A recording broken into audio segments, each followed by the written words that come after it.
குருப்பியோ நமக. அன்பான ஆத்ம நண்பர்களுக்கு பணிவான ஆத்ம நமஸ்காரங்கள். இன்று நாம் திருவெம்பாவை 16வது பாடலை பார்ப்போம். முன்னிக் கடலை சுருக்கி எழுந்துடையாள், என்ன திகழ்ந்து எம்மை ஆளுடையாள், மின்னி பொலிந்து எம்பிராட்டி திருவடி மேல், பொன்னம் சிலம்பின் சிலம்பித் திருப்புருவம், என்ன சிலை குலவி நந்தம்மை ஆளுடையாள், தன்னில் பிரிவிலா எம்கோமா நண்பர்க்கு, முன்னியவள் நமக்கு முன் சுரக்கும் இன்னருளே, என்ன பொழியாய் மழையேலோர் எம்பாவாய். இதில் அவர் ஒரு மழை நாளின் வானத்து ஜாலங்களை அருமையாக ஆன்மீகத்தோடு ஒப்பிட்டு கூறுகின்றார். எவ்வண்ணம் மழை உருவாகின்றது என்பதை அன்றே அவர் உரைத்து விட்டார். சூரியனால் கடல் நீர் முழுவதும் குடிக்கப்பட்டு உருவான அந்த திரண்ட மேகங்கள் எங்கள் சிவனாரின் தேவியான பராசக்தி அம்மையை போல கருத்திருக்கின்றன.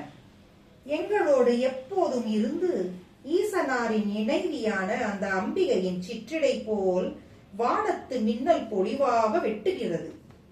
எம்பிராட்டி சக்தி தேவியின் திருவடி பொற்சிலம்புகள் எழுப்பும் ஒலியை போல அங்கே வானத்தில் இடி முழங்குகின்றது. உமை அம்மையின் வளைந்த புருவம் போல் வானத்தில் வானவில் தெரிகின்றது.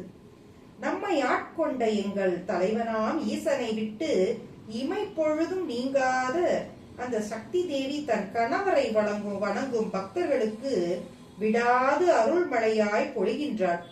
அதை போல கருணை கொண்ட மழையே, நீயும் நன்கு பொழிந்து நாட்டில் வளமும் நலமும் உண்டாக செய்வாயாக.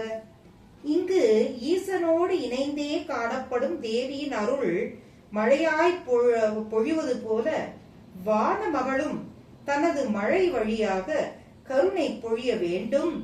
அதையும் ஈசன் வழியாகவே அவள் வேண்டுகிறாள். சிவத்தின் விருப்பம் இல்லாமல் இங்கு மழை மட்டுமல்ல, எதுவுமே நடக்காதென்பதே இந்த பெண்களின் நம்பிக்கை. ஈசனே எல்லாம் என்று உணர்ந்து கொண்டால் எந்த வருத்தமும் நம்மை அணுகாது. எனவே வா தோழி, கருணை கொண்ட நம் ஈசனை தொழப்போவோம் என்று அழைக்கின்றார்.